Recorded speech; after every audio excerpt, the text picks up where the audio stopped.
C'est un exercice désormais périodique pour le ministre de la Communication porte-parole du gouvernement Sidi Tiemoko Touré, échanger avec la presse sur les résultats obtenus dans l'exécution du programme social du gouvernement PS-Gouv 2019-2020.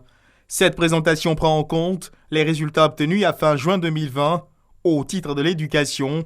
Le PS-Gouv a permis le recrutement de 10 300 enseignants et l'acquisition de 186 000 tables bancs.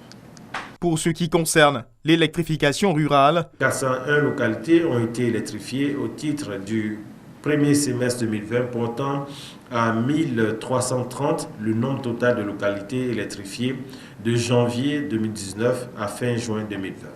L'adduction en eau potable.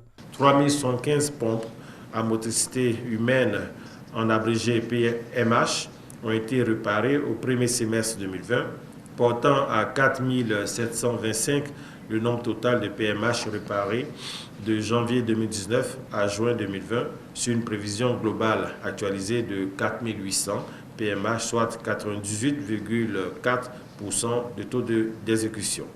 Le nombre total des PMH fait l'objet de maintenance de janvier 2019 à fin juin 2020 est de 8434. En matière d'infrastructures routières, le gouvernement a achevé la construction de 2 nouveaux ponts, celui de Douague dans le Tompi et à Kouroukoro dans le Worodougou. Au premier semestre 2020, 25 ponts et d'échangeurs construits depuis 2011.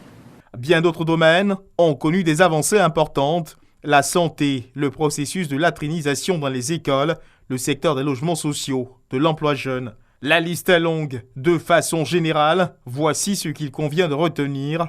Une devance d'entour de 80% de taux d'exécution, tout programme confondu, mais ralentissement dû à la Covid-19. À noter également des réformes structurelles audacieuses engagées pour améliorer la gouvernance, la gestion des finances publiques et le climat des affaires. Le gouvernement se félicite de ces avancées. Au regard de toutes ces réalisations, nous pouvons affirmer que ce projet porté par différents ministères sous la supervision du Premier ministre Ahmed Bakayoko est indéniablement un outil efficace qui nous permet d'apporter des réponses concrètes aux problématiques majeures vécues par nos populations.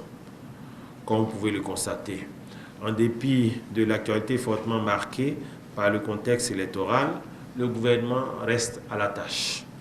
C'est le lieu pour moi d'inviter l'ensemble des acteurs politiques et surtout les différents candidats retenus ou non par le Conseil constitutionnel à promouvoir la paix, la tolérance et la non-violence afin de garantir la poursuite de ces actions de développement en faveur de toutes et de tous.